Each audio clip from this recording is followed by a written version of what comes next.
இப்போ நம்ம எங்கே வந்திருக்கோம் அப்படின்னு பார்த்தீங்கன்னா, கன்னிமாரா மியூசியம் தியேட்டர் எக்மோர் தான் வந்திருக்கோம். வானம் ஆர்ட் ஃபெஸ்டிவல் 2024 தம்மா தியேட்டர் ஃபெஸ்டிவல் அப்படின்னு சொல்கிறாங்க. ஸோ அங்கே தான் வந்திருக்கோம். பயங்கரமான கூட்டம், சீட்டே இல்லை. ப்ளேவை பார்க்குறதுக்காக நானும் என் ஃப்ரெண்டு பிரதாப்பும் இன்ட்ரெஸ்ட்டாக வந்தோம். பின்னாடி வினோத் ப்ரோ பார்த்துட்ருக்காரு, அவரை விட்டு எடுக்கிறோம் அப்படின்னு சொல்லிட்டு. ஸோ இந்த பக்கம் வந்து நீலன் பிரதர் இருக்கார். இந்த ப்ளேயோடைய நேம் என்ன அப்படின்னு பார்த்தீங்கன்னா, சமன் ஈக்குவாலிட்டி. ஸ்டார்ட் பண்ணதுலேருந்து முடிகிற வரைக்கும் பயங்கர அப்ளாஸு.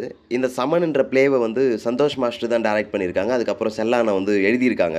ஸோ அவங்கக்கிட்ட நான் ஆல்ரெடி ஆக்டிங் கிளாஸ் போயிருக்கேன். பயங்கரமான டேலண்ட், பயங்கரமாக புரியும்படி நமக்கு ஆக்டிங்கை சொல்லித்தராங்க. ஸோ அது எனக்கு ப்ளஷராக இருக்குது இப்போ நினைக்கும் போது. முன்னாடி இந்த தேட்டர் ட்ராமா வந்து ஒரு லிட்ரேச்சர் ஃபார்மில் தான் இருந்திருக்கு. Because it டெல்ஸ் a story. ஒரு ஸ்டோரியை சுலபமாக நரேட் பண்ணுறதுக்கு தான் வந்து இந்த தேட்டர் ட்ராமாலாம் வந்து ஸ்டார்ட் பண்ணியிருக்காங்க அப்படின்னு சொல்கிறாங்க. இது வந்து கிமு 2500 இந்த ஏன்ஷியன்ட் எகிப்தில் இருந்து தான் இந்த தேட்ரிக்கல் பர்ஃபார்மன்ஸ்லாம் வந்திருக்கு அப்படின்னு சொல்கிறாங்க. த ஃபர்ஸ்ட் தமிழ் ப்ளே என்ன அப்படின்னு பார்த்தீங்கன்னா, பரியல் சோலோ. இது வந்து 2nd century CE, அதாவது காமன் எராவில் எழுதப்பட்டதுன்னு சொல்கிறாங்க. இந்த டைமில் தான் தமிழில் வந்து மணிமேகலை, சிலப்பதிகாரம், குண்டலகேசி இந்த மாதிரியான ப்ளேலாம் வந்து தொடங்கப்பட்டது அப்படின்னு சொல்கிறாங்க. முன்னாடிலாம் வந்து இந்த மாதிரி ட்ராமா ப்ளேக்கு தான் வந்து டிக்கெட்டே கிடைக்காது, பயங்கரமான கூட்டம்லாம் வரும் அப்படின்னு சொல்லுவாங்க.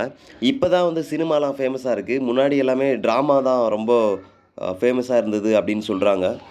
ட்ராமாவில் ஏன் எக்ஸ்ப்ரெஷன்ஸ்லாம் ரொம்ப ஓவர் ஆக்டிங் மாதிரி இருக்குது அப்படின்னு நிறைய பேர் கேட்பாங்க. அதுக்கு ரீசன் என்ன அப்படின்னு பார்த்தீங்கன்னா, ட்ராமா பண்ணும்போது ஸ்டேஜிலேருந்து ஆடியன்ஸ்லாம் கொஞ்சம் தூரமாக இருப்பாங்க. ஸோ அதனால் அவங்களுடைய எக்ஸ்ப்ரெஷன்ஸ்லாம் தெளிவாக தெரியணுன்றதுக்காக தான் அந்த மாதிரி ஓவர் ஆக்டிங் மாதிரி பண்ணுவாங்க அவங்க. ஸோ அதுதான் வந்து ரியல் ஆக்டிங் அப்படின்னு சொல்கிறாங்க. சீரியல்லாம் பார்த்தீங்கன்னா நிறைய அந்த மாதிரி தான் இருக்கும். பழைய படங்கள்லாம் பார்த்தீங்கன்னா ஓவர் ஆக்டிங் மாதிரி இருக்கும், எக்ஸாக்ரேட் பண்ணுவாங்க அவங்களுடைய எக்ஸ்ப்ரெஷன்ஸை. ஸோ அதுதான் வந்து ரியல் ஆக்டிங். இதில் கூத்துப்பட்டறையில் கூட பார்த்தீங்கன்னா, நிறைய கூத்துப்பட்டறை ஆக்டிங் கிளாஸில் பார்த்தீங்கன்னா இந்த மாதிரி ஆக்டிங் தான் சொல்லித்தராங்க. அதுதான் ரியல் ஆக்டிங். நிறைய டேரக்டர்ஸ்லாம் நீங்கள் பார்க்கலாம். பழைய படம் டேரக்டர்ஸ் கே பாலச்சந்தர் அவர்லாம் வந்து ஃபஸ்ட்டு ட்ராமாவுக்கு தான் வந்து கதைலாம் எழுதிட்டு இருந்தார். அதுக்கப்புறம் தான் சினிமாவுக்கு அவர் எழுத ஆரம்பித்தார். சிவாஜி கணேசன், அதுக்கப்புறம் மேயர் சுந்தரராஜன் இவங்களாம் வந்து அந்த ட்ராமாவில் தான் ஆக்ட் பண்ணிகிட்டு இருந்தாங்க, அந்த ப்ளேயில் தான் ஆக்ட் பண்ணிகிட்டு இருந்தாங்க. அதுக்கப்புறம் தான் சினிமாவுக்கு வந்திருக்காங்க. ஸோ அது மிகப்பெரிய ஒரு ஆர்ட் ட்ராமான்றது. ஒரு நடிகனுக்கு தேவையான விஷயம் வந்து வாய்ஸ் அண்ட் பாடி லாங்குவேஜ், அதுக்கப்புறம் ஐ கான்டாக்ட். ஸோ இதெல்லாம் வந்து ப்ராப்பராக பண்ணால் தான் ஒரு ஆக்டர். அதையும் தாண்டி நிறைய விஷயங்கள் இருக்குது. ஆக்டிங்கை கற்றுக்கணுன்னா வருஷம் ஃபுல்லாக கற்றுக்கிட்டே தான் இருக்கணும். ஸோ அதுக்கு எண்டே கிடையாது, அந்தளவுக்கு ஆக்டிங்குள்ளே இருக்குது.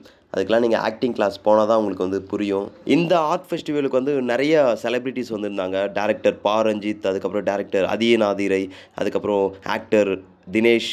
இது எல்லாத்துக்கும் நம்ம இயக்குனர் பா ரஞ்சித் அவர்களுக்கு தான் தேங்க்ஸ் சொல்லணும். வெளியே இங்கே புக்கெலாம் வந்து ஷோ பண்ணியிருக்காங்க. ஸோ உங்களுக்கு பிடிச்ச புக்ஸ்லாம் நீங்கள் வந்து வாங்கிக்கலாம். இங்கே கன்னிமாரா லைப்ரரியில் மொத்தம் 8 லட்சத்துக்கு மேலே புக்ஸ் இருக்குது. அதுக்கப்புறம் 1.5 லட்சம் மெம்பர்ஸ் இருக்காங்க. இந்த மாதிரியான நிறைய விளாக்ஸ்லாம் நீங்கள் பார்க்கணும் அப்படின்னா நம்ம சேனலை சப்ஸ்கிரைப் பண்ணிவிடுங்க. கீழே கமெண்ட்டில் சொல்லுங்கள். இந்த ப்ளேவை ஒரு நிமிஷம் பாருங்கள். தேங்க்யூ.